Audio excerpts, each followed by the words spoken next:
Good evening guys, and welcome to the third instalment in a current ongoing series of model railway reviews that I'm doing for YouTube. Tonight we are going to be having a look at the Class 350 by Bachmann. Now, I remember seeing these in the catalogue for the first time nearly 15 years ago and thinking to myself, this looks really impressive. I've got to have the Class 350 by Bachmann. And I bought this 2 years ago actually. And 12 years down the line, as soon as this arrived at my door in the post, that's what made me realise I'm so glad I've bought this unit. And plus, I'm currently without a layout. However, I do have plans for a layout themed on the West Coast main line. And on the basis that the Class 350 Desiro can commonly be seen between London Euston, Liverpool Lime Street and Crewe and Chester, around the London Midland region, it was fitting felt fitting that I add a Class 350 to the fleet. So this current example by Bachmann carries the catalogue number 31-032.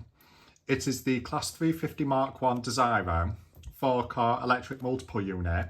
This example is 350-101 in the London Midland livery, and it is 21 pin DCC ready, and also has room for a sound decoder. And as you can see, the livery is very striking. Sadly, London Midland is no more. That franchise met its demise a good couple of years ago. However, I was fortunate to see these in action wearing this then livery as I saw these running through Tamworth. Those were the good old days of the West Coast main line that are sadly now a thing of the past. Class 350s wearing this particular livery. And then we had the Virgin Trains Pendolinos that was in the striking silver and red livery with the black and white hash doors. Those were the days, weren't they? But anyway, let's get this open. It is in a similar style packaging to the Super Voyager, as it comes within this outer shell. And then as soon as you open it, you are greeted with 4 individual trays that house each unit per box. So let's remove them all. First thing you'll notice is that they are in this block of ice packaging with the cardboard surround, which is very good for the environment. Well done, Bachmann. So let's remove all of these. Now, first things first, you will have your bog standard paperwork. So let's fish all of this out. So as you can see here, we have the maintenance manual for this particular unit. That includes how to care for it and where to fit the decoder and where to fit the DCC sound speaker. You have the customer guarantee and then the usual collector's club bull as well. Now, on the basis that all of these vehicles are near identical, we will only be having a look at 2 out of 4 for the purpose of this unboxing review, and that is the motored carriage and one of the driving ends. So let's move these out of the way. I'm going to start by having a look at the main drive unit.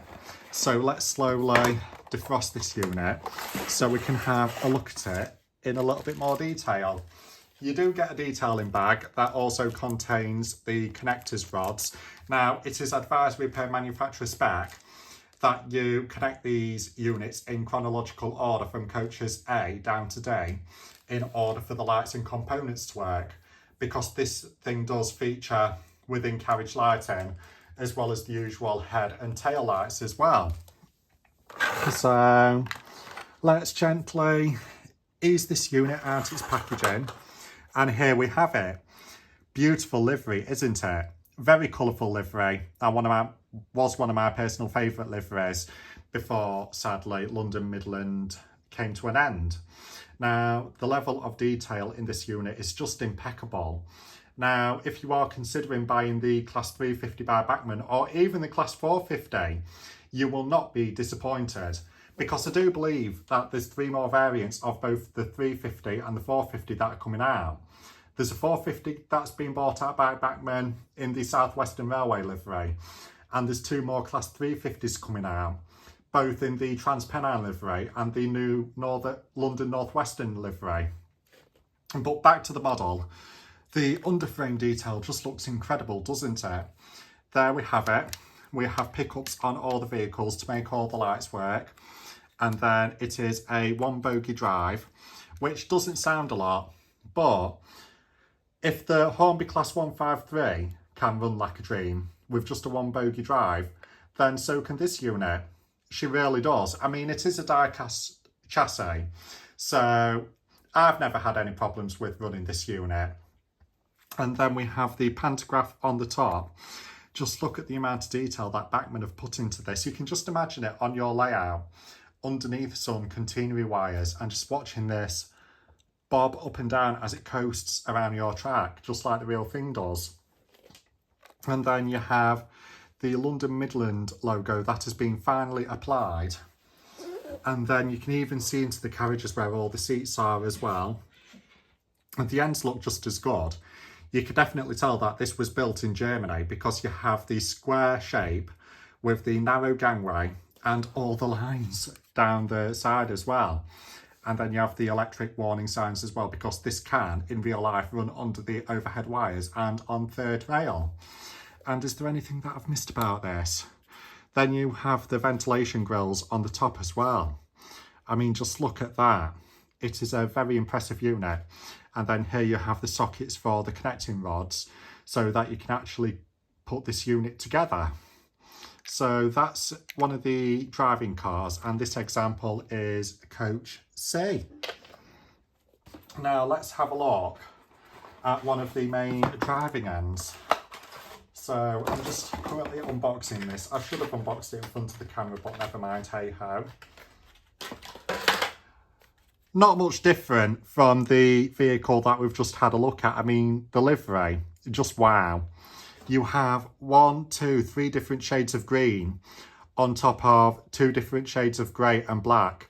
Very smart looking livery and one of my favourites, and it looks good running with my 2 Pendolinos that I have as well. And the underframe detail is just as good as on the unit that we've just had a look at. We've got all these battery boxes there, all these ventilation fans. The bogie detail is quite nice as well.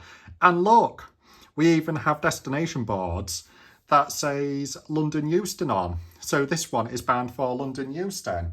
Now these don't light up as the trainers move around the layout. However, from running this myself, I know the destination boards on the front do light up. We just need these side destination boards to line up. And on the basis there's 3 more of these units coming out. Come on, Bachmann, you can do this.